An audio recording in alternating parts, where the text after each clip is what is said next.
put together, I think, the most extensive and inclusive voter fraud organization in the history of American politics.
Every time we vote, we're standing up side by side with the Founding Fathers, with the men of Valley Forge, with patriots and pioneers throughout our history, with all those who dedicated their lives to making this a nation of the people, by the people, and for the people. Elections are the lifeblood of our democracy. They are the mechanism by which the American people choose who is going to rule on their behalf and for their interests and welfare. Without elections, there would be no way for the American people, for us, to exercise our legitimate sway on the future direction of this country.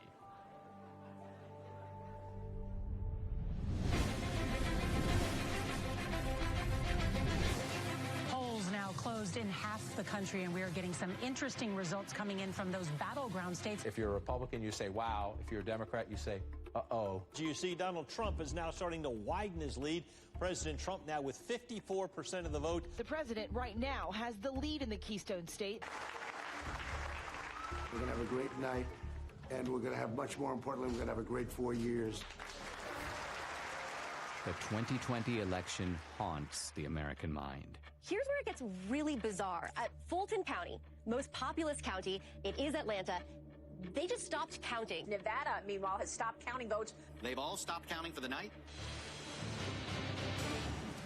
All right, welcome back. This is CNN special live coverage, 10:31 a.m. on the East Coast. Why am I giving you the time? Well, if you managed to sleep last night, things changed. You may have gone to bed thinking this election was headed one way, and then you woke up and you saw things were different. Also overnight, Joe Biden pulled ahead in the state of Georgia. Joe Biden takes the lead in Pennsylvania. Okay, we have an announcement to make. Joe Biden has run for president 3 times, and the 3rd time has turned out to be the charm. One side insists it was the most secure election in U.S. history. Let me begin with one immutable fact. The 2020 election was the most secure election in American history. It was the cleanest election, the safest election, the most secure election ever run. And make no mistake, there has been no evidence of any significant widespread voter fraud. Let me say it again. The 2020 election was the most secure election in American history. Period. This same side accuses anyone who disagrees with them of perpetrating a big lie or the big delusion. The big lie keeps getting repeated. The big lie is just that, a big lie. And despite a relentless media barrage, the other side remains convinced there was widespread election fraud. What I saw was not a secure and transparent election. Poll watchers claim the Travis County Clerk's Office is locking them out. Last night there was a major software glitch that actually delayed the counting of all of the ballots. I look at election fraud, and I want to look at secretaries of state who illegally changed the voter laws without the permission of their state legislature. There have been numerous attempts to prove election fraud. The van dropping off ballots in the early morning hours of November 4th, 8 hours past the deadline. She said her mother was in a nursing home and did not have the mental capacity to vote. We've obtained video tonight that shows a man dropping several ballots into a drop box. Scottsdale woman pleads guilty to casting a ballot in her dead mother's name. Shows a man buying a registration form for an absentee ballot from a voter, giving him, quote, pocket money, unquote, of $200. Yet courts have refused to consider these cases on the merits. The Supreme Court rejecting an effort by Republicans to reverse President-elect Joe Biden's win in Pennsylvania. The Supreme Court has rejected the Texas-led effort to toss out election results in 4 key states. Even some Republicans dismiss the idea of systematic fraud and call for us to move on. Fraud did not play a role in the outcome of the election. The election was fair as we've seen. We simply did not win the election as Republicans for the presidency. Rather than reject what happened on the 6th, reject the lies about the election, and make clear that a president who engaged in those activities can never be president again. But we can't move on unless we know the truth.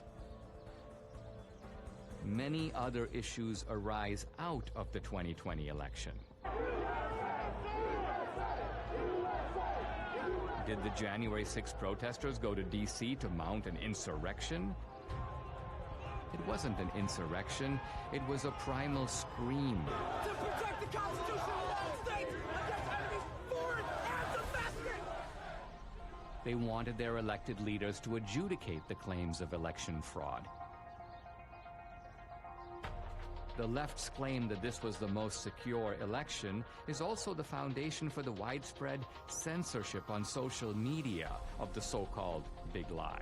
This morning, President Trump waking up without his favorite megaphone. You will never again see a tweet from President Trump. But is it a big lie? Is it a lie at all?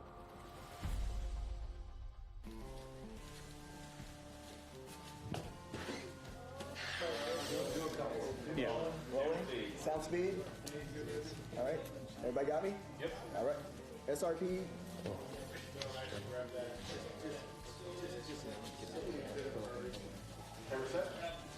Ready? Set.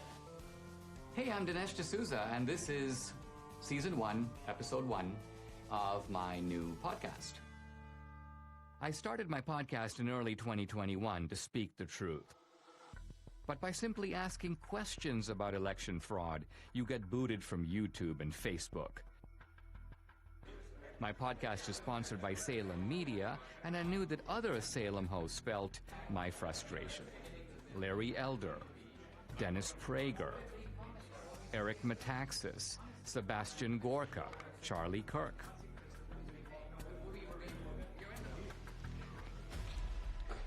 Let me begin by asking a very simple question. Do we feel confident or comfortable that we know the truth about what really happened in the 2020 election? I'm agnostic on this question, and I am awaiting more information. What about you, Eric? I think Dennis is a coward. I think, no, honestly, it's almost funny to me you say you're agnostic. And I think most Americans know that we don't know what happened and are not okay with that, by the way. I'm supposed to believe that a man who didn't campaign or campaign from his basement got more votes than the first black president in America? I don't believe it. Charlie? We have crumbs. We have some evidence here and there, but the picture is far from complete. Larry, in your race, you were asked straight out, right? Do you believe that the 2020 election was stolen? What was your answer, and do you abide by that answer as of right now? My answer was that Donald Trump is in Mar-a-Lago, and Joe Biden is in 1600 Pennsylvania Avenue. The lawsuits did not succeed. Do I believe there was shenanigans? Do I believe there were irregularities? Absolutely, and said so. This is probably the most loathed president I've ever seen. I thought Richard Nixon was loathed. I thought George W. Bush was loathed because of the Iraq War. I've never seen the level of vitriol against this man every single day. I think there was a study that found 91% of the news of ABC, NBC, CBS nightly news against Donald Trump was negative. dogged by a bogus 2.5-year collusion investigation. And then on the eve of the election, this Hunter Biden story drops, which shows that Joe Biden completely lied about his lack of knowledge of what his son was doing, and it was suppressed.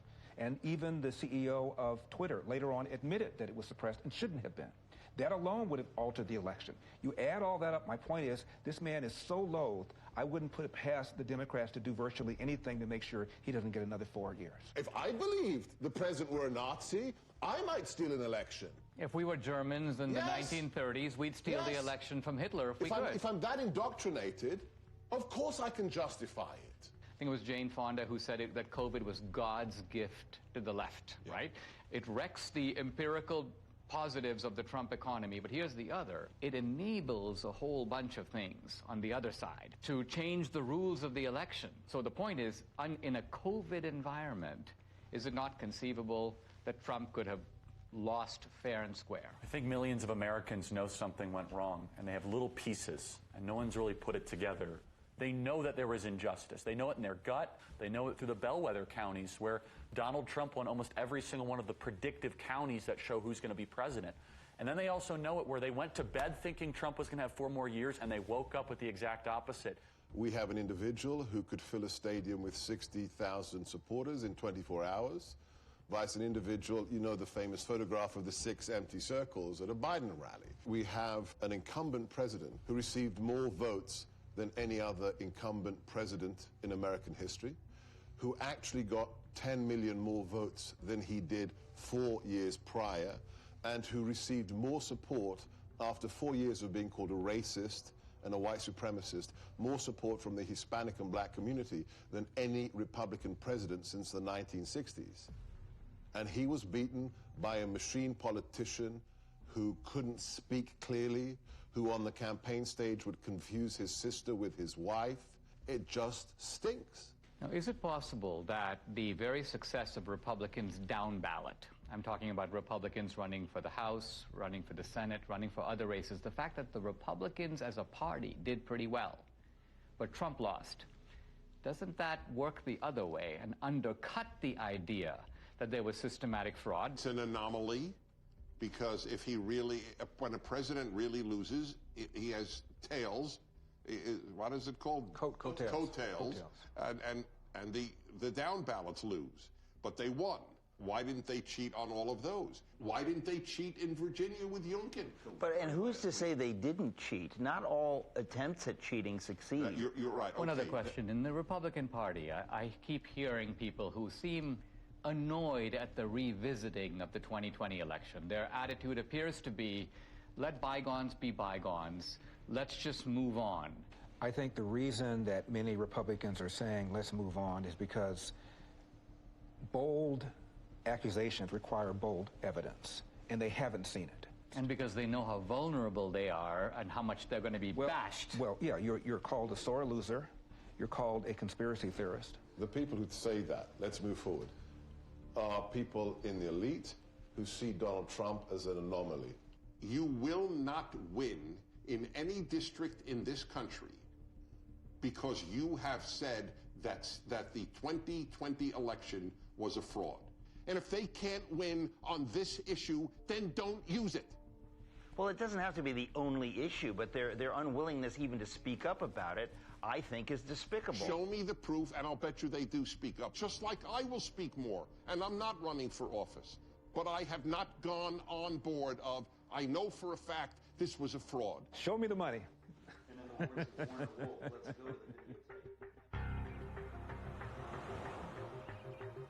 Now look, I mean, the Democrats, they have a history of voter fraud. Going back to Tammany Hall in the 19th century, we fast forward to LBJ stealing his first race in Texas, John F. Kennedy, the allegations that he stole the presidency with voter fraud in Texas and in Illinois. They've done it before. I mean, you can have someone who has a criminal record and they're fully capable of robbing a bank, but did they rob the bank? Well, it looks like it. What does our friend Catherine think about all this? Catherine's been a little quiet, but I think that means that they're working on something. I think that you should give her a call and see what she thinks. Hi, I'm Catherine Engelbrecht, founder and president of True the Vote. Hey, Dinesh, how are you? Hey, I'm doing fine. Hey, listen, I'm here with Debbie. Hey, Catherine. Hey, Debbie. You know how crazy it is out there. Have you guys been digging into this whole issue of voter fraud? Well, we have been working on something big. It's probably best we don't discuss it over the phone, but can we meet?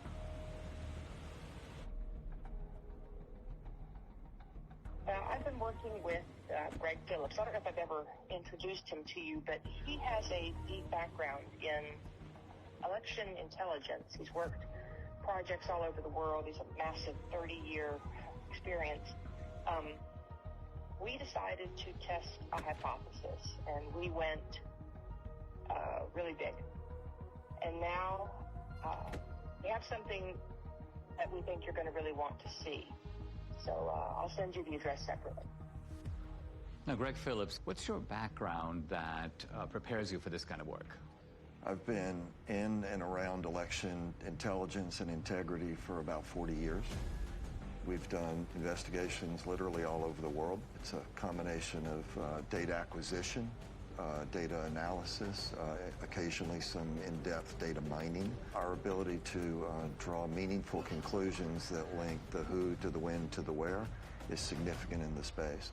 Catherine, you started the group called True the Vote in the year 2010. What was your mission or objective?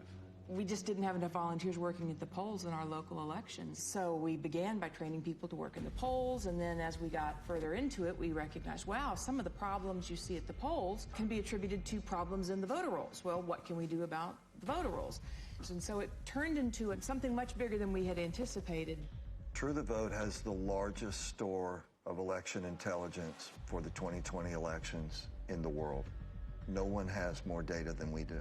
So I started True the Vote to ensure that every American voter has an opportunity to participate in elections. I think I became familiar with your work when you gave congressional testimony. Now, that was in the year 2014. In fact, I met you through Debbie, and I think what's interesting is that you not only have known Debbie for years, but you trained her. Absolutely. I was a bilingual poll watcher. Oh, yes. So my Spanish language came in very handy. I was a poll watcher in Rosenberg, and the poll judge was telling this couple that came in Spanish who to vote for. And of course, she didn't really realize that I knew Spanish, and so there we go. And you busted them. I busted them. Yeah. So, Catherine, when you set up True the Vote, you set it up not so much, it's not a partisan organization. Is that because you saw shenanigans, problems with voting as coming out of both parties? Oh, absolutely. Plus, we need parity of parties at the polls. Well, you told me about this remarkable election in which you had vote harvesting and vote trafficking, but it was on behalf of a Republican candidate. Exactly. In North Carolina, it was unique in that it actually overturned an election. There's going to be a new election in the North Carolina congressional district engulfed in a scandal over voting fraud. This all centers around allegations that an operative for Harris then hired a team of people to harvest absentee ballots, paying them between $2 and $3 a vote.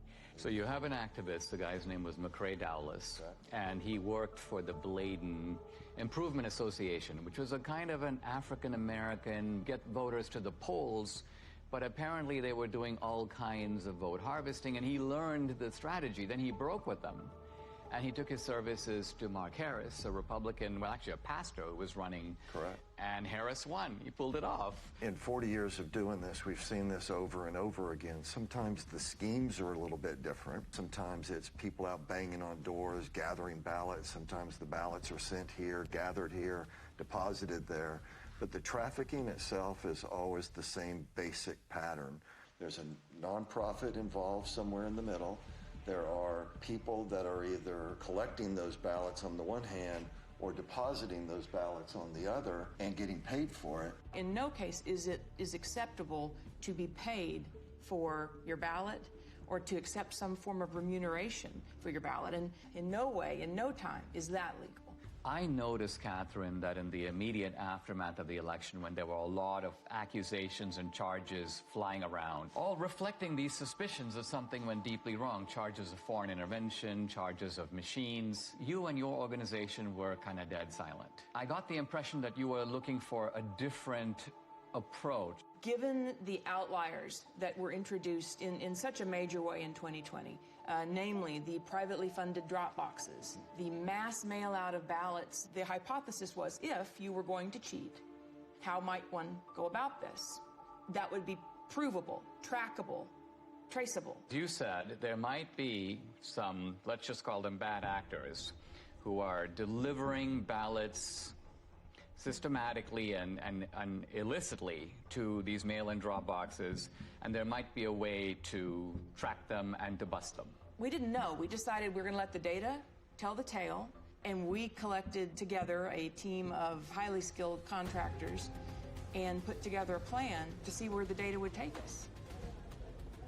What, Greg, is geo-tracking? So the idea is to collect these signals that are emitted from your phone.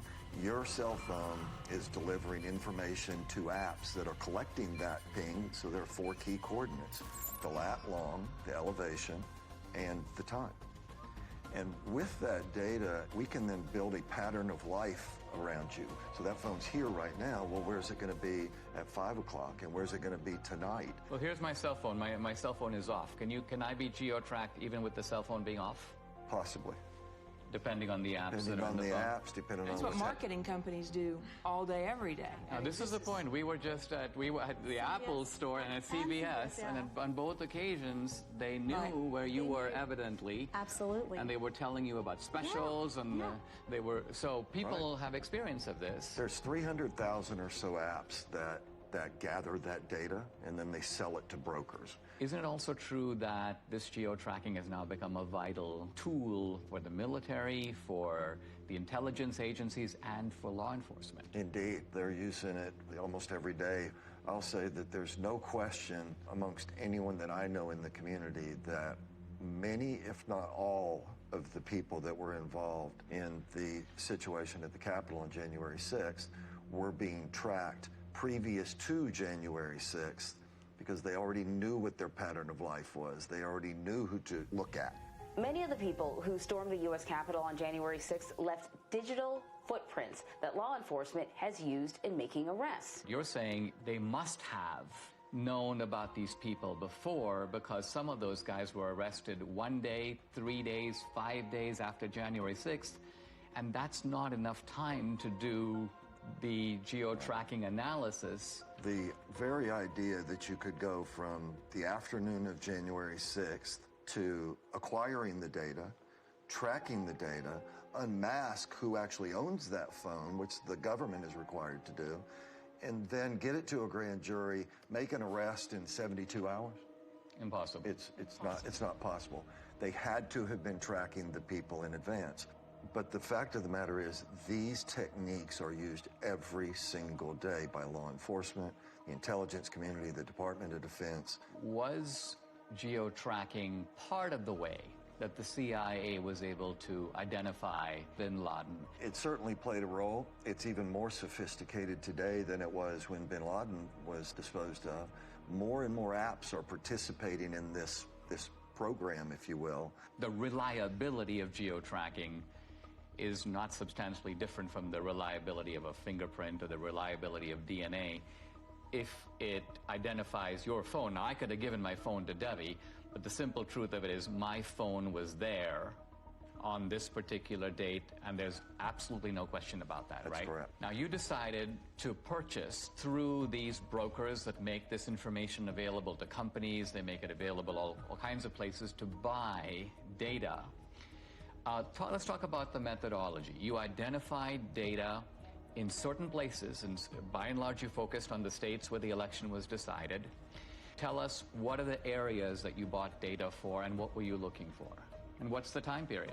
October 1st through the election. In Georgia, we actually bought from October 1st through January 6th after the runoff. So we went in, We decided to do the Atlanta metro area because it picks up some rural areas, it picks up some urban areas, it picks up some suburban areas. 309 drop boxes in the area. And we thought, okay, well, this is a pretty good test. We, in essence, sort of fenced around those. Geofencing. Geofencing. And then we were able to make purchase of data of people that had been near those drop boxes, but also near the organizations. Across the country, we bought 10 trillion signals. When they give you this data that you then have to go through, what does this data look like? Well, it's a massive data transfer. We have more than a petabyte of data. You're talking about transacting hundreds of terabytes, so it's a significant move of data. You have 10 trillion signals, that's a lot of signals. So what was the criterion that you set? Final decision was they had to have been to 10 or more drop boxes, meaning unique visits inside of a space, and 5 or more visits to one or more of these organizations. Those were the outliers. It was such an aberrant pattern. So what you're saying, I mean, it seems to me there's no reason for someone to go to even 2 drop boxes, but you're saying that maybe there's a conceivable reason someone did that. Let's identify a large number of drop boxes and multiple trips, and that way we're going to catch not all the offenders, right, but the worst offenders. The way we would describe it is we want to absolutely ensure that we don't have false positives, meaning including people that should not have been included. We're not in any way saying that this is all there is. We're just saying that based on our criteria that we identified in Atlanta, 242 people that went to an average of 24 drop boxes in 8 organizations during a 2-week period. 242 mules. Now let's pause for a second. What is a mule? When we started the project, we had to figure out how are we going to describe the individuals and the elements involved. And to us, it felt a lot like a cartel. It felt a lot like trafficking.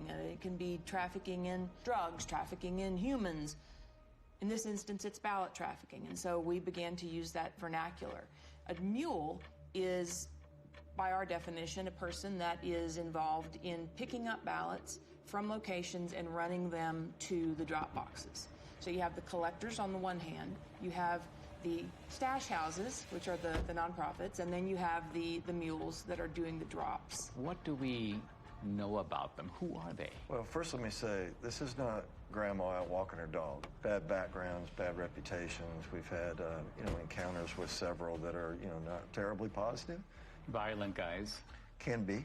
They are interested in one thing, that's money. Do we know, by the way, how much they get paid? According to the people that have shared information with us, it's generally $10 a ballot. In the Georgia runoff, that number was higher. 2020, of course, was the year of the Antifa riots, the BLM riots, and it was all going on in the months and weeks leading up to the election. Right. And so in the data, you have geo-tracking data of the drop boxes, but you also have data on the rioters. There were several different violent BLM Antifa riots in Atlanta. In one of them, we had 36 of our mules participate in these violent riots. There's an organization that tracks the device IDs across all violent protests around the world. We took a look at our 242 mules in Atlanta, and sure enough, dozens and dozens and dozens of our mules show up on the ACLID databases. So again, this is not grandma out walking her dog. These are, violent criminals sometimes. There's not just a criminal element, but there is an ideological element, and that there's an overlap between people. I mean, you're not going to go to an Antifa riot and find it overpopulated with patriots or Christians or Republicans. These are people on generally the far left. And turns out that these are people who also help to make up the mule population. I think that's also borne out in our target organizations themselves. They're not like Republican organizations. These right? are left-wing Democratic organizations. Yeah. Let's zoom in here. So the mule is the delivery man. The mule is the delivery woman. And what you're saying is they have a starting point or multiple starting points, and then they have the end point. And the end point is the drop box. That's right. Right? That's right. But you're saying that they get the ballots from somewhere, and then they go deposit them in multiple drop boxes. One of the questions that will come up in the work that we've done is, well, how do you know that this wasn't just somebody that's got a big family and they just deposited a bunch of ballots once? Or how do you know that this person didn't just work at a location that is near a drop box and so they're constantly going by a drop box? And the elements that are additive here, the going to the nonprofits, the ability to identify the pattern of approach to a drop box, and that it is going not past a drop box and on, but directly to a drop box and back to another point and then to another drop box. All of these things. I mean, isn't the timing significant? If some guy's going to a drop box at 2 a.m. in the morning, presumably he's not like out for a walk. Right. So we're going to show you a visual, a pattern of life that someone can see and look at rather than just a whole spreadsheet of numbers, being able to look at it in this manner. What you see here on the screen is a single person on a single day in Atlanta, Georgia. They went to 28 drop boxes in 5 organizations in one day. What are the orange dots? Those are drop boxes. And what is the blue tracks? That is a smoothed out pattern of life so that we could take the sort of the movement of the individual cell phone signals, marry them together into something that's visual so that you can see movement on the individual. To get to some of these drop boxes, you had to be intentional. You had to get off the highway, you had to go on surface streets, you had to turn in somewhere in order to get to those drop boxes. And the circles, I take it, reflect the nonprofit centers? Are that the places where the ballots originate? The stash houses, where the ballots are collected and handed to the mules to take to the drop boxes. Now let's move over to Arizona. How many mules in Arizona? A little over 200. A little over 200. In Phoenix alone. The reason I think this is all very significant is because these were very close states, right? What was the margin in Georgia? 10 or 11,000, I think, in the end. In the end. And Arizona also extremely close. Yeah, very close. Then you moved on to Wisconsin, but our initial look was in Milwaukee. Gross numbers were a little down, but the average number of visits to the drop boxes was up. So instead of having only 24 unique visits, I think we averaged 28. I mean, maybe I've heard people in Milwaukee are really hardworking, and maybe they just went overtime.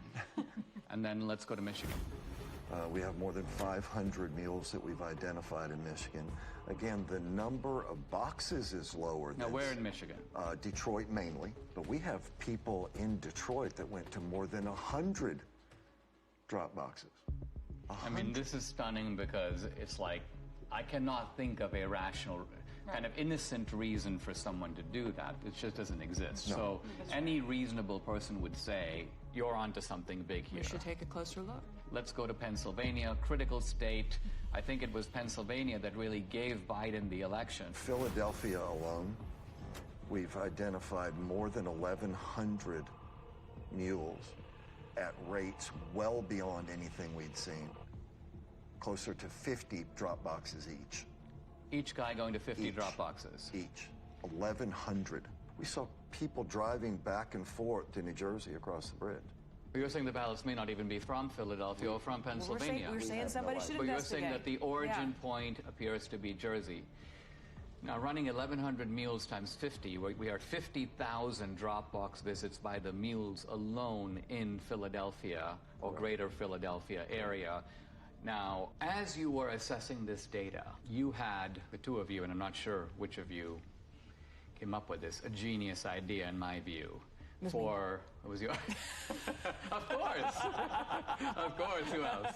Well, to validate your data. We chose to look at 2 murders that were ebbing on cold case status. And in Atlanta, 8-year-old Secoria Turner was killed by rounds of gunfire shot into a car. It happened just outside this Wendy's parking lot. Bought the data and the team got to work.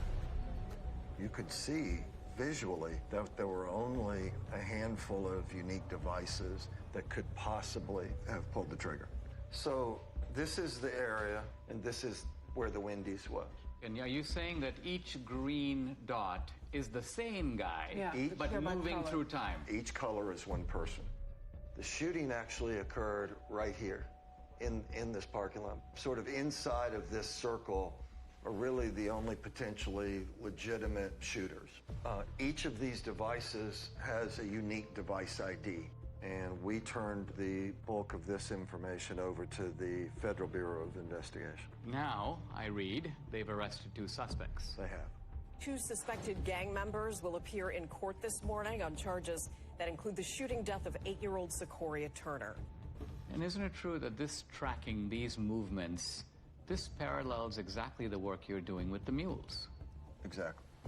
It's one thing to have the scientific evidence, which is persuasive on its own merits, but do you have video evidence? We do. How much of it do you have?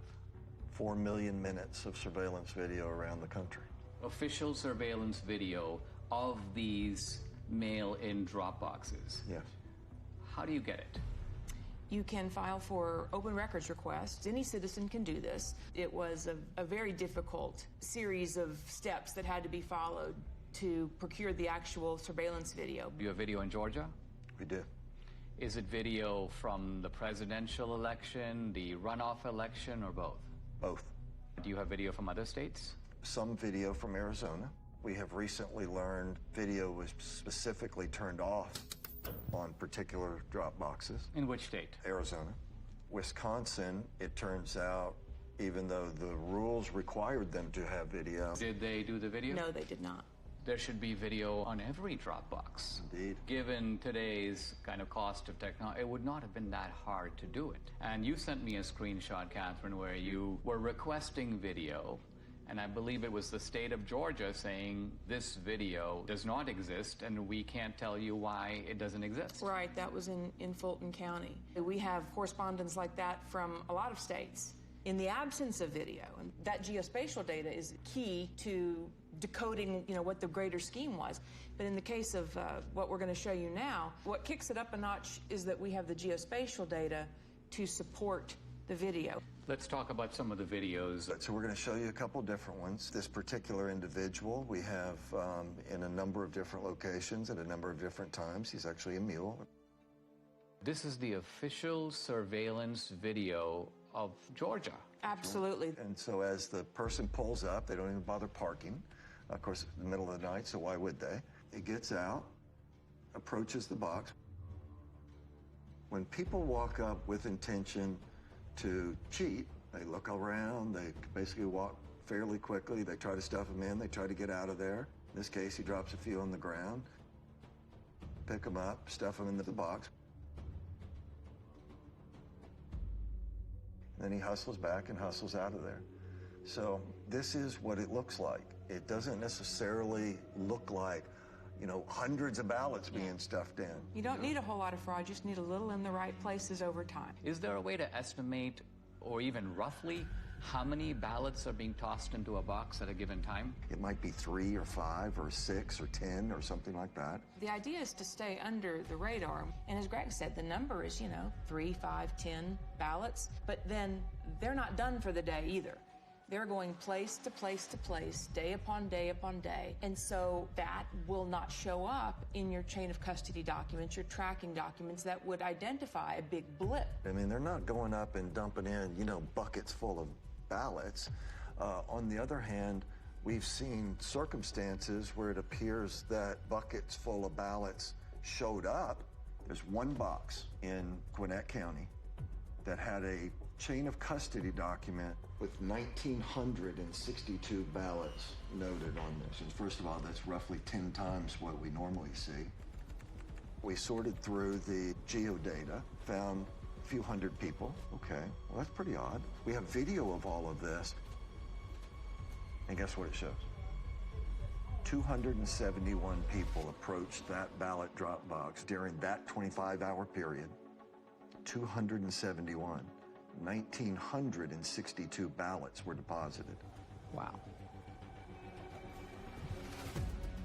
Here are election officials pulling out of that drop box 2 full duffel bags containing over 1,900 ballots.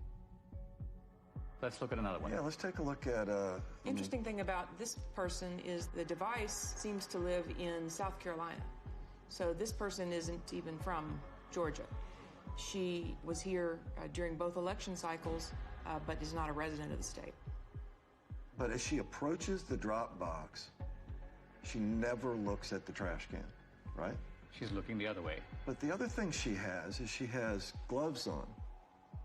What one of our analysts noticed was these surgical gloves only appeared from December 23rd forward in the runoff. So we didn't see a lot of them previous to December 23rd. And we couldn't figure out why. And then it just dawned on us, well, on December 22nd, there was an indictment handed down in Arizona for people that had stuffed ballots, and the way the FBI nailed them was fingerprints. And then lo and behold, the next day and days forward. So this video is now from the Georgia runoffs. This is January of 21. This particular one is at approximately 1 o'clock in the morning on January the 5th. Stuffs her ballots in there. It's like a small stackish, maybe 3, maybe 4. Takes them off, and then puts them in a trash can that she never looked at. So she knew it was there. She knew it was there, right? And so we have her on a number of locations. She's an out-of-state mule, and then this is in no way the only drop box that she attended. That's right. No, she's goes to dozens and dozens over the course of these 2 elections. Who's next? What you're going to see is he approaches the drop box on his bike. He also has a backpack on. Pulled the ballots out of his backpack. Taking his time. Taking his time, digging around, looking for some ballots. Finally gets that, pulls them out. Okay, now I'm set. And he'll put them in. But you also see him get sort of frustrated as he starts to leave, because guess what? At this point, they had started requiring the mules, apparently, to take pictures of the stuffing of the ballots. It appears that that's how they get paid. So they take a picture and stuff it in. They take a picture, not a selfie, but a picture of the actual ballot going in. But this guy gets frustrated, so he actually has to park his bike, get off.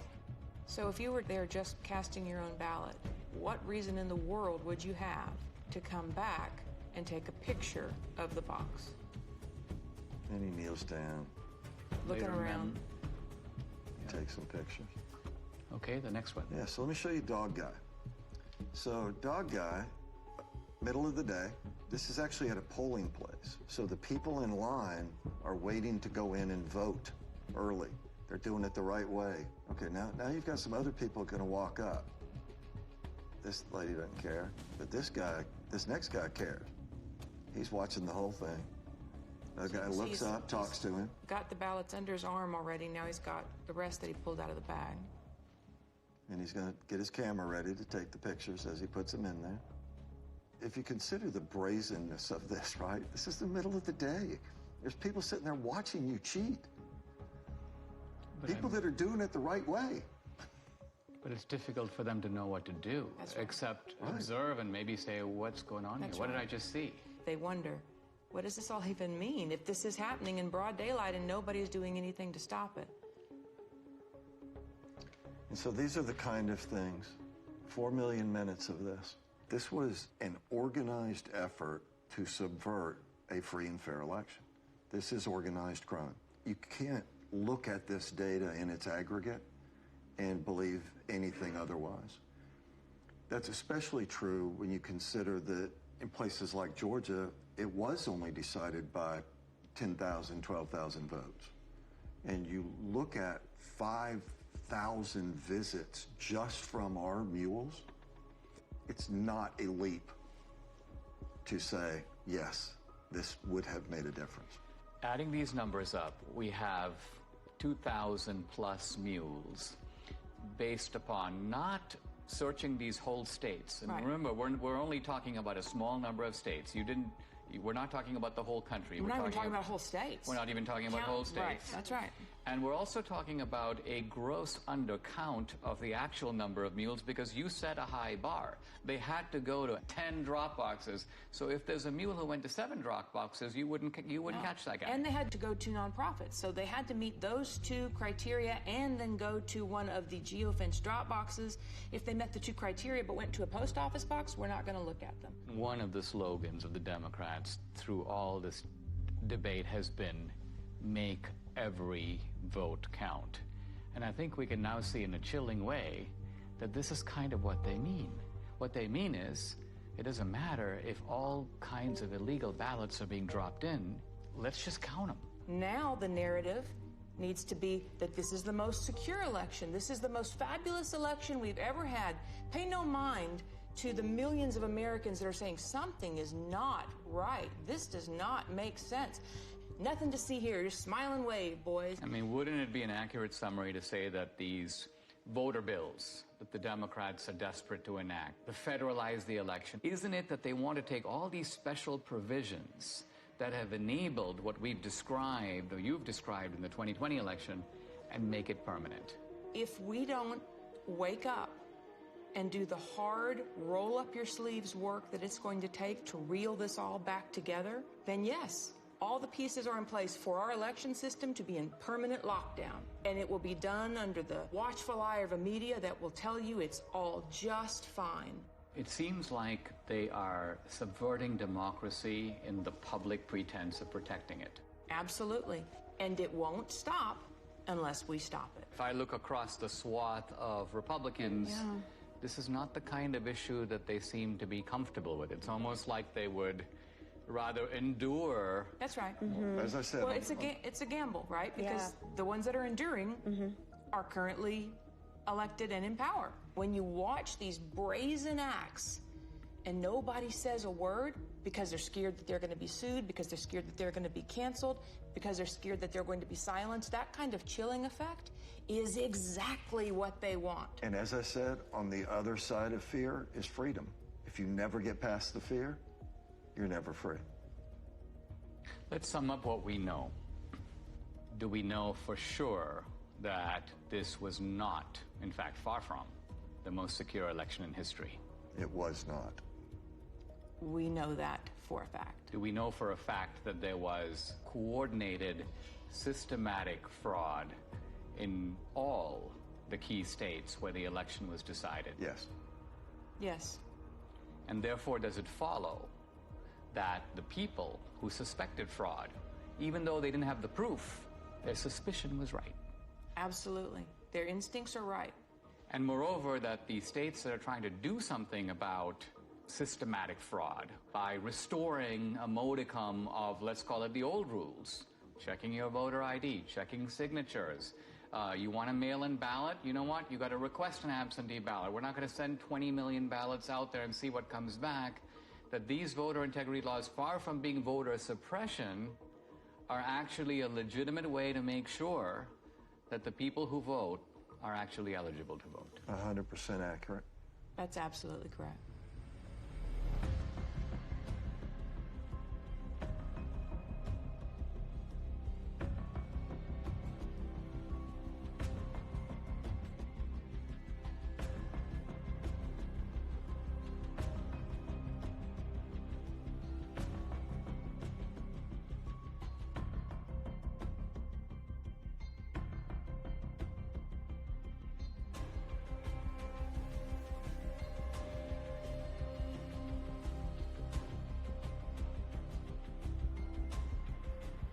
What you are seeing is a crime. These are fraudulent votes. In 2 of our 5 key states, you were allowed to give your ballot to be delivered by a family member or a caregiver. This is vote harvesting, but it's not the same as ballot trafficking. In no state in America is it legal for nonprofit organizations to collect ballots and pay mules to deliver them to mail-in drop boxes.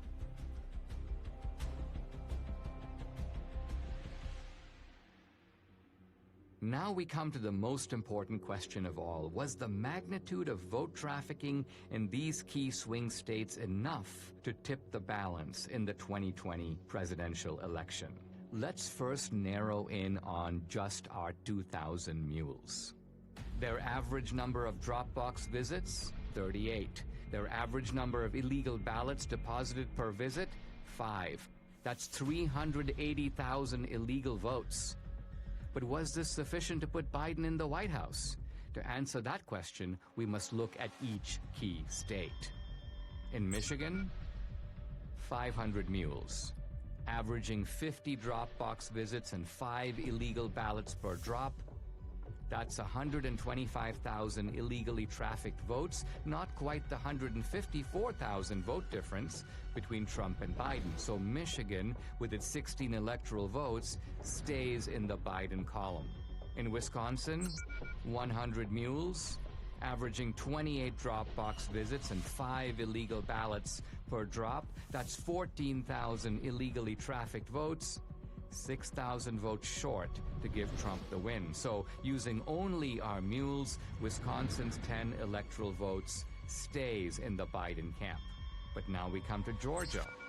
250 mules, averaging 24 drop box visits and 5 illegal ballots per drop. That's 30,000 illegally trafficked votes, far more than the 12,000 vote difference between Trump and Biden. So Georgia, with 16 electoral votes, moves over into the Trump column. In Arizona, the numbers are roughly the same. 200 mules, averaging 20 drop box visits and 5 illegal ballots per drop. That's 20,000 illegal votes. Again, these illegal votes are substantially more than the 10,000 vote margin that gave the state's 11 electoral votes to Biden. In Philadelphia, Pennsylvania alone, 1,100 mules, averaging 50 drop box visits and 5 ballots per visit. That's 275,000 illegal votes, again comfortably exceeding the 80,000 vote margin between Trump and Biden. So Pennsylvania's 20 electoral votes goes for Trump. Shockingly, even this narrow way of looking at just our 2,000 mules in these swing states gives Trump the win, with 279 electoral votes to Biden's 259. But no one thinks that our 2,000 mules were the only mules trafficking illegal votes. To widen the search, Greg and his team lowered the criterion from 10 or more to 5 or more drop boxes. This revealed a huge upsurge in the number of mules from 2,000 to 54,000. 54,000 mules.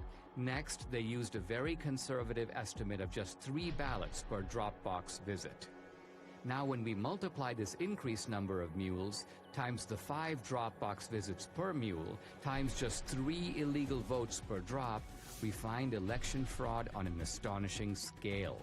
In Wisconsin, 83,565 illegal votes were trafficked. In Georgia, 92,670. In Pennsylvania, 209,505. In Michigan, 226,590. And in Arizona, 207,435. Using this calculus, Trump would have won all the key states. And the final electoral vote, 305 to 233. I wanted to get my Salem colleagues' take on what I'd learned here.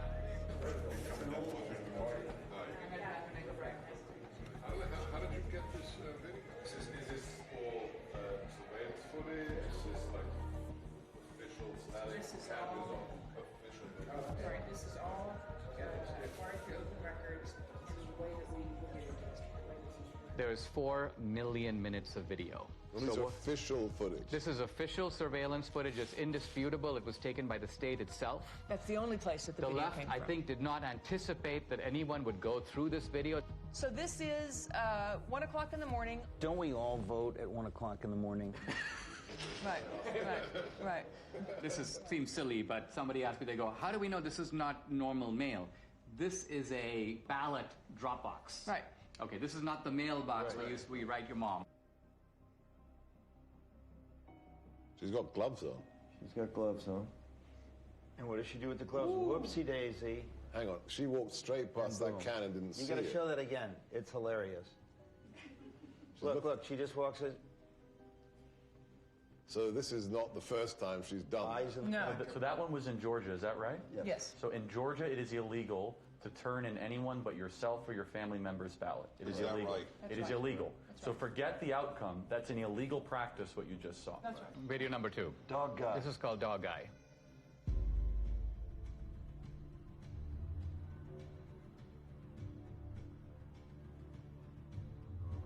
He's taking pictures.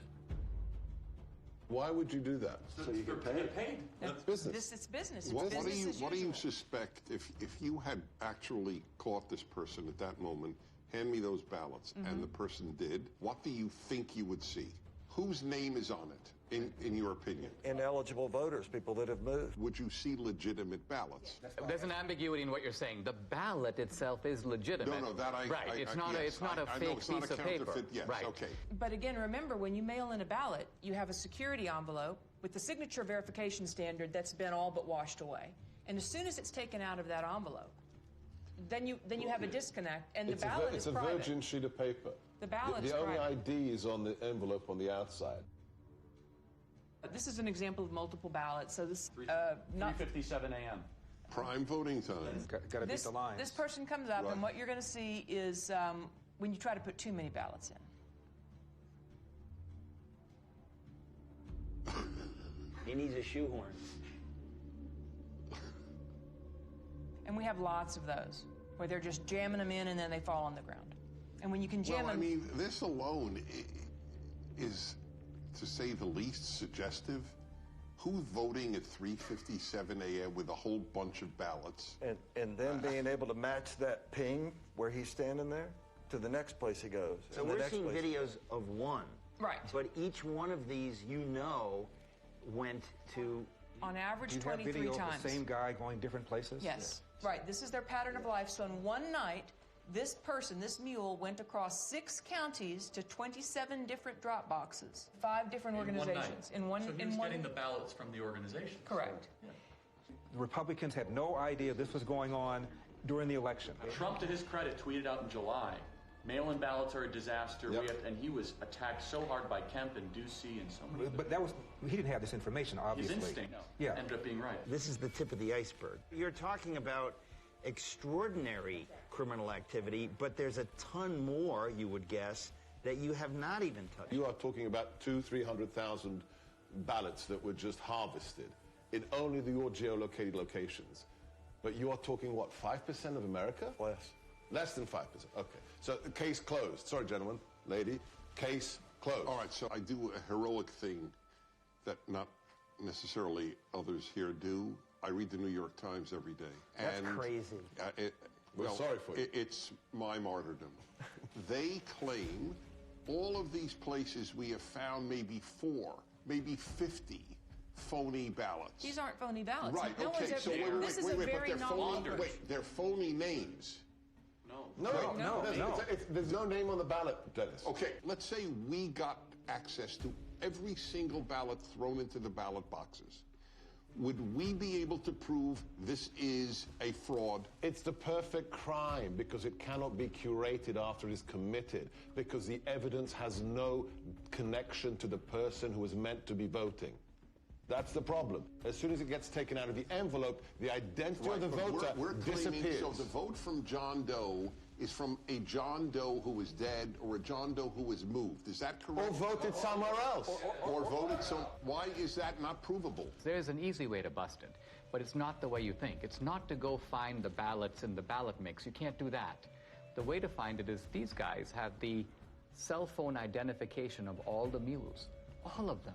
So law enforcement has to step in at this point, and their next step... What were you doing 7 times? ...is to go and interview the mules. Who paid you? Right. Where'd you get the money? Will any state's law enforcement do this? This is a big question. The mules aren't going to fess up. They know they're participating in something that is Well, you've got them on videotape. You've got 2,000 people who are committing felonies. Right. I'd like you to just reflect about what you've learned today and how you're feeling and thinking about it. It's just sickening to me. This is jaw-dropping. What you showed is frightening. Republicans had no clue this was going on. I wondered, were there any Republicans who did know? Investigative journalist Heather Mullins interviews a whistleblower hired by the National Republican Senatorial Committee. I was hired by the NRSC.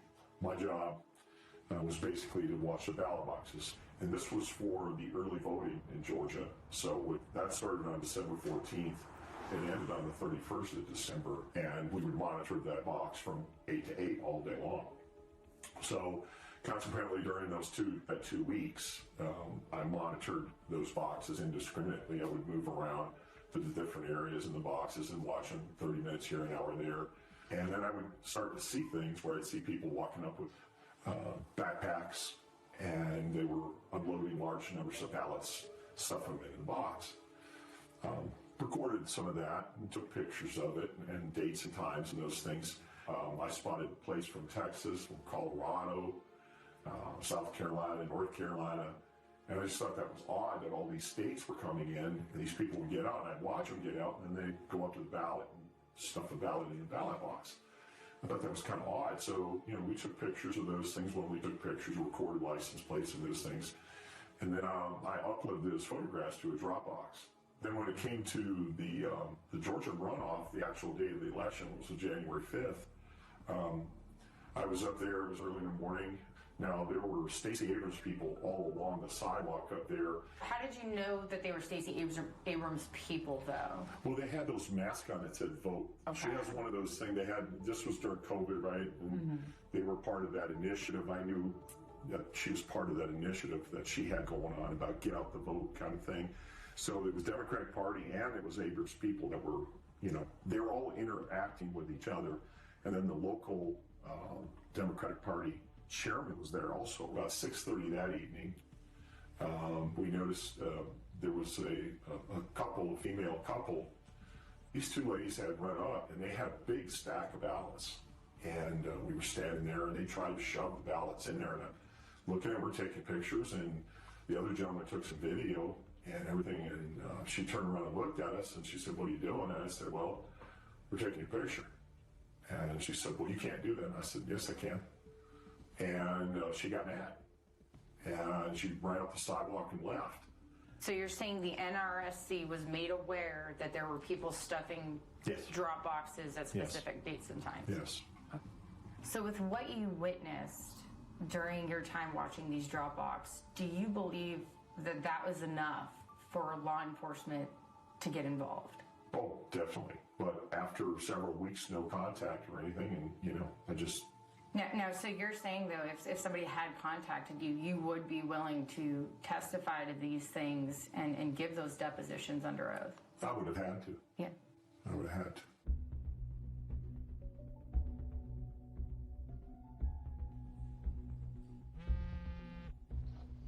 Catherine, hey. Greg just interviewed an informant in Arizona who's now cooperating with authorities. Oh, wow. Okay. Check your email. Okay, awesome. I'll do it. Thanks so much. Okay, bye. Hey, honey. Yeah. Take a look at this. So this is, I remember Greg was going to interview that mule, and so we got the video. Thank you again for. Guess they're concealing her identity. So what was your job? Like, what were you doing? Receptionist. So at some point, you were asked or sort of instructed, I guess, to start receiving people's ballots. I was just instructed to go ahead and receive ballots from various people, females mostly, and on Friday they would come and pick up payment. I assumed it was payments for what they were doing. So they would, during the week, they would bring them in at various times, and then you would pay them, like, all on a Friday? Is that kind of how it went? Yes. Interesting. And then I would get a call to find out how many ballots were brought in and if they were already pre-filled out first.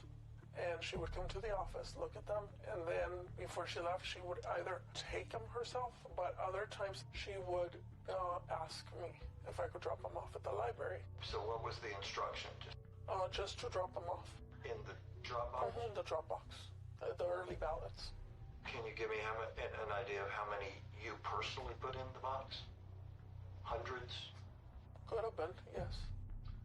And was there a reason she wanted you to go to that drop box as opposed to maybe City Hall or something? There's no cameras. There's no cameras there. And she would want me to take it in the evening when it was dark also. Do you think this is widespread in Yuma County or elsewhere? I would say it is. So do you think that people you know in San Luis, they believe that their vote matters? I don't even think they know the meaning of what voting is. Do you personally think that the elections in San Luis are free and fair? No. They're fixed. they've been fixed. They already know, seriously, who is going to win the next election before it even happens. How do you think this affects the community, especially the Hispanic community, because it seems like they're preying on minorities? They're an easy target because most of the Hispanics that live in the town are not well educated as far as the law. They look at it mostly as, oh, she's trying to help us because we're older, because she's having someone come and pick it up at my house, because I don't drive. Most of them, maybe, I would say honestly, 90% of the elderlies that live in San Luis don't drive or have relatives that are willing to drive them to do this, to go to the voting polls. Back when I first moved into the city of San Luis, I did have somebody come and knock on my door and ask for my ballot.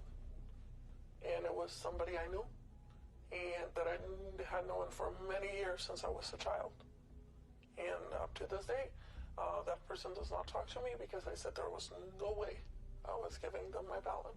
What a brave woman to do this. Totally. I call it the Mexican mafia, seriously, because they work like that. It seems like we need to do a better job of maybe educating folks or helping people understand that this stuff's not okay. I offered a long time ago, but again, they told me, oh, don't do it, because you're going to end up in the trash can in pieces. What do you think it's going to take to get this trafficking to stop? For people to get caught and to pay the price. Wow. Unbelievable. We know that the mules got their stashes of ballots from these activist organizations. But where did the activist organizations get the ballots from? Hans von Spakovsky is a former member of the Federal Election Commission, a senior fellow at the Heritage Foundation, and co-author of the book Our Broken Elections. I will say election fraud is bipartisan, but most of the cases I see are, unfortunately, the Democratic Party. Hans, you just watched a mule kind of fessing up about participating in this trafficking operation. Is this kind of a mule operation something familiar to you? But unfortunately, this is so common in some parts of America, particularly the Hispanic community, that they have a special name there. There they call them politiqueros.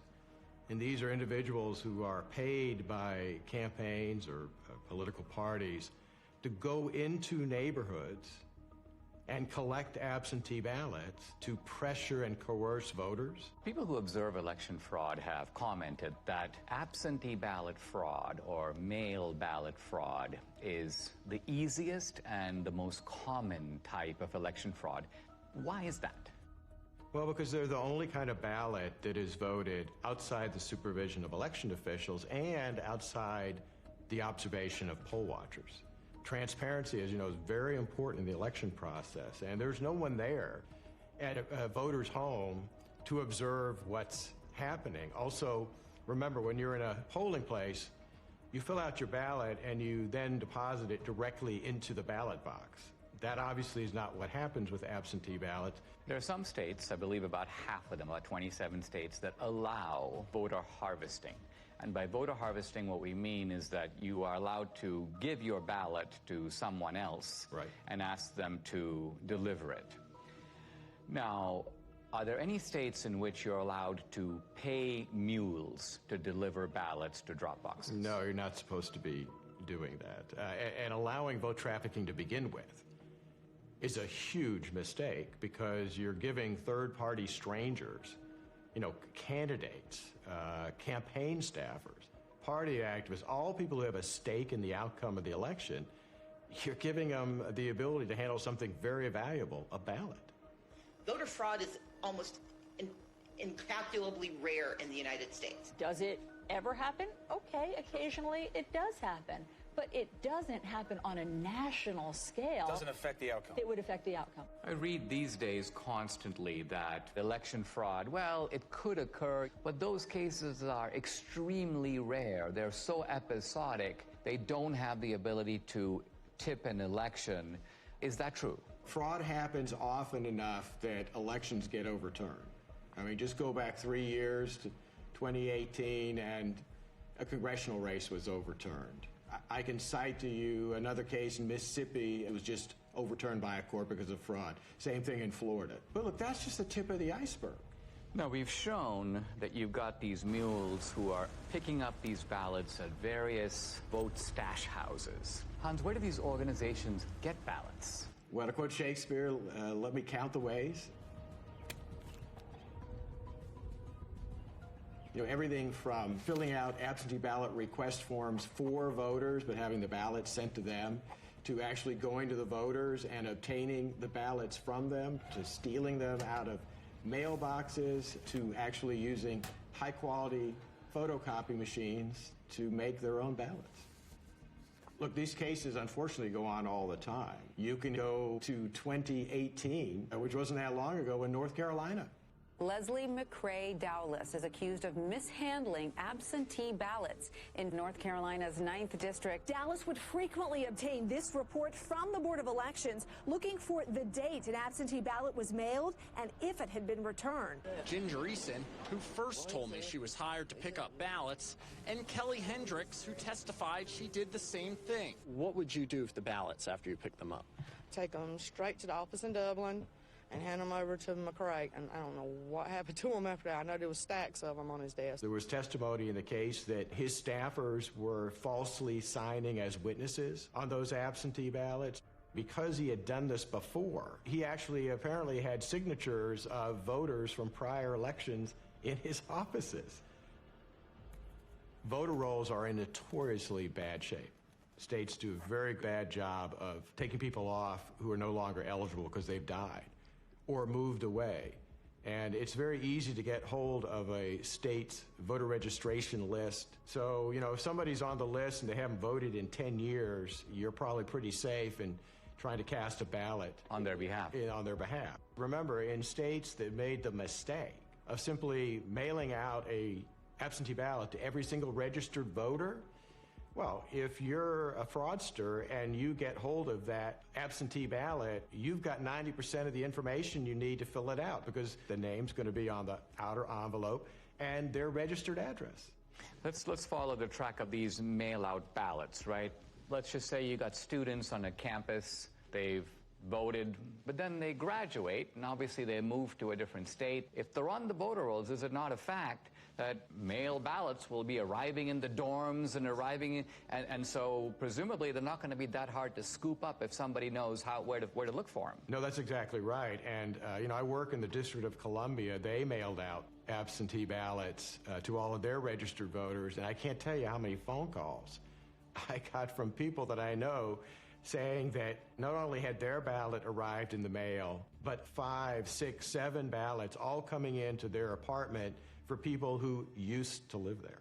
Now, a former Supreme Court justice in Wisconsin named Gableman has done a preliminary report. He talks about the fact that there are approximately 90,000 people in Wisconsin who are in resident care facilities or nursing homes. So she's basically not capable any longer of even remaining awake for more than a few minutes. And so were you surprised that she voted in February 2021?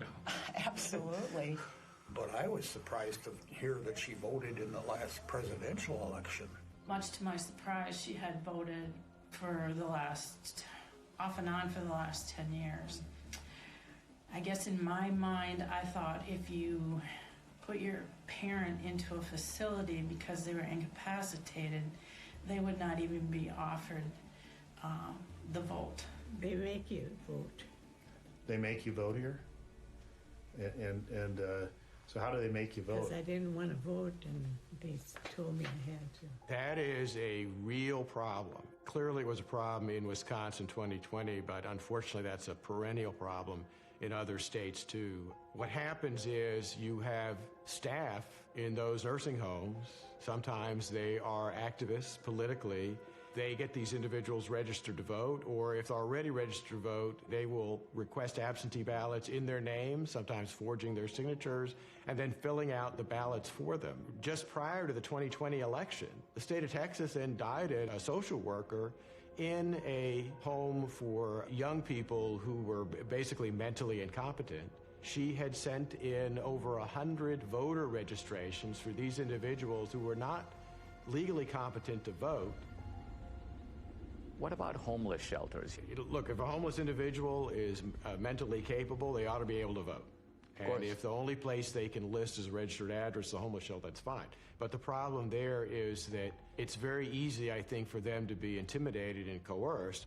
In Chicago, the largest election fraud case the U.S. Justice Department ever prosecuted, they were paying homeless individuals to cast ballots the way they wanted them to cast ballots. What made you want to do this? What made you want to get involved? Well, I knew election stuff was supposed to be something good to do, and then plus I needed a little extra money to get Christmas for my son. So that's why, the main reason I did that. Who do these fraudsters pick on? They pick on the most vulnerable in our society. They go into poor neighborhoods, they pick on the elderly, they pick on people for whom English is not their first language. When we're trying to stop election fraud, we're actually trying to protect, I'd say, the most vulnerable people in our society.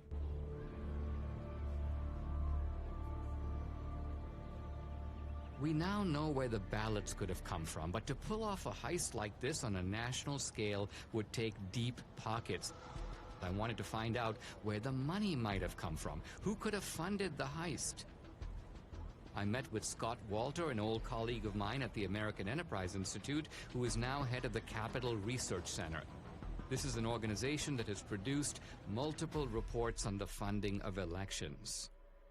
People think of three rivers of money, really, that empty into the gulf of elections. The hard dollars to write a check to a candidate. The second, you hear soft money or dark money. And then there's a third river that people tend to neglect, but Capital Research Center has studied intently, and that is the 501c3 nonprofit money, the kind of charity that you get to take a tax deduction for.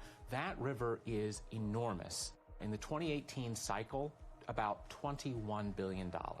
Now, what do the IRS regulations say about the involvement of these nonprofits? By law, these nonprofit charities are forbidden to directly intervene in elections in any way or to help a particular party or candidate. The IRS is emphatic that you cannot intend or even have the effect of helping one party or candidate over the other. Now, let's talk about some of the key elements of this particular network that we're focusing on. We have drop boxes, and those drop boxes are, most people would think, funded entirely by the states. In other words, the drop boxes in Georgia are funded by the state of Georgia, but that's not entirely the case, is it? In the 2020 election, there was an unprecedented hundreds of millions of private dollars going into government election offices. The $470 million or so dollars were sent by Mark Zuckerberg and his wife. We did our part to secure the integrity of the election. There were a few other places that put in much smaller amounts. One entity that put in $25 million was, again, a nonprofit that's part of the Arabella Advisors, which as a total empire in 2020 took in $1.7 billion. Is there any evidence that this operation had a partisan thrust or a partisan character? As we all know, big money rarely comes without strings attached.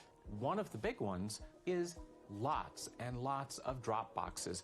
Also, lots and lots of vote by mail. To get your nice big checks, you had to do things like have drop boxes, encourage vote by mail, have ads in foreign languages, all kinds of things that little by little are nudging the turnout for one particular political party.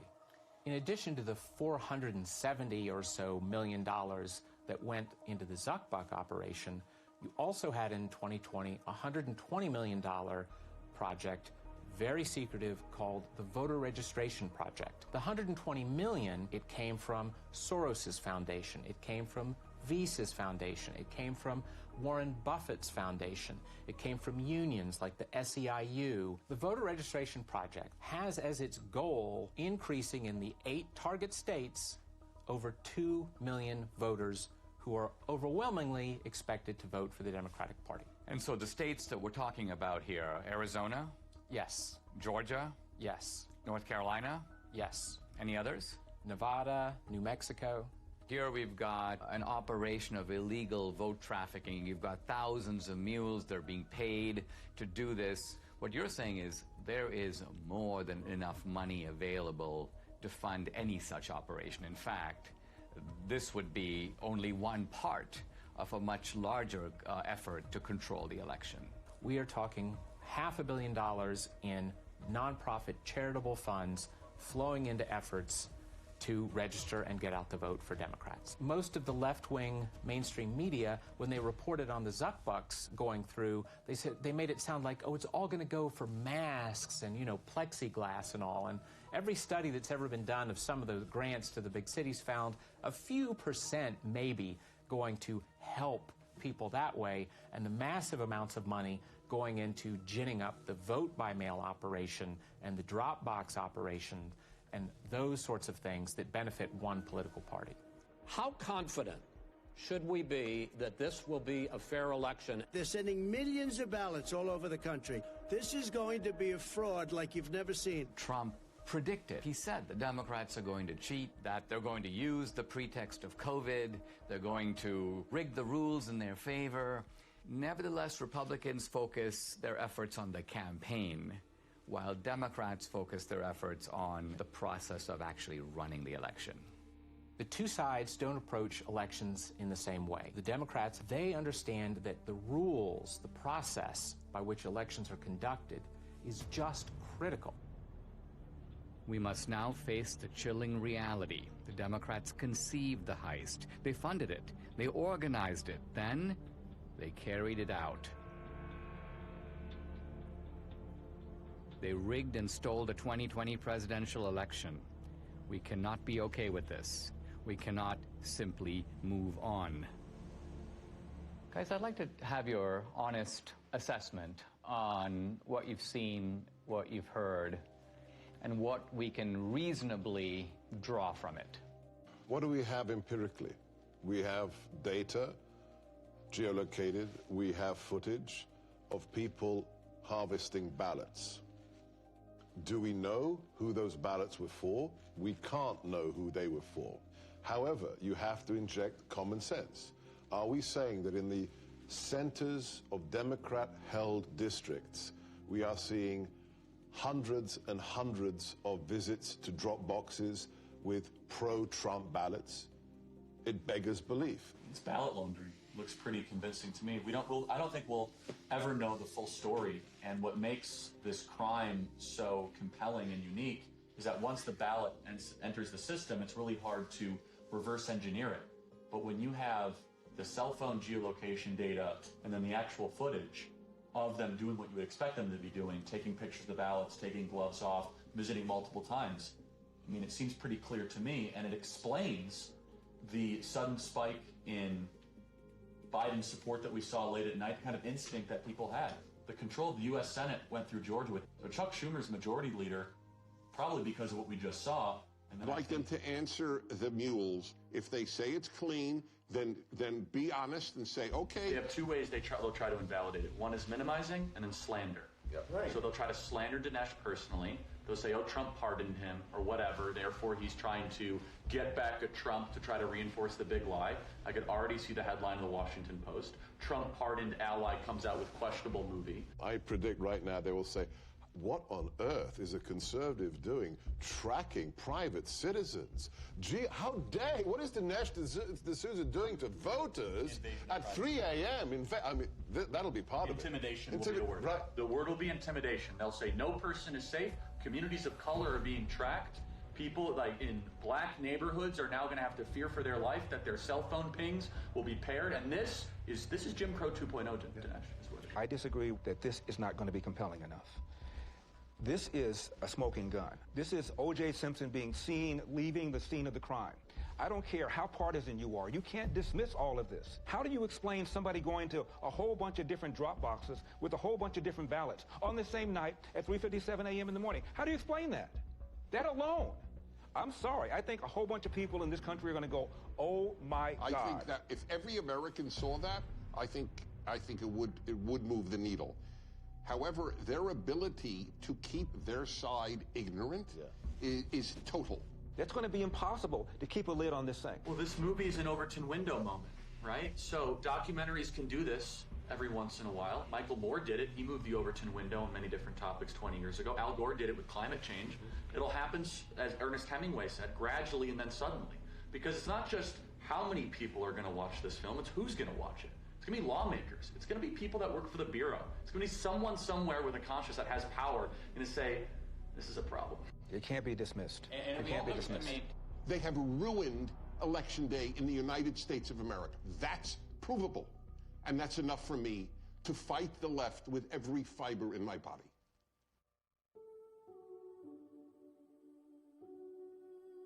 Without free and fair elections, we are not a democracy. We are a nation run by a criminal cartel masquerading as a democracy. Never in U.S. history has a presidential election been as thoroughly corrupted by coordinated fraud across multiple states as we now know took place in 2020. Today, totalitarian regimes camouflage their fake elections with appearance of democracy, but they're not real democracies. We don't want to join them. Our elections must represent the will of American citizens. We who believe in constitutional democracy must be diligent. If we give up, they win. In fact, if enough of us give up, they won't need to cheat anymore. Don't stay home. Get involved. Get out and vote. Do what is necessary to save this great country. The America we love needs us now more than ever.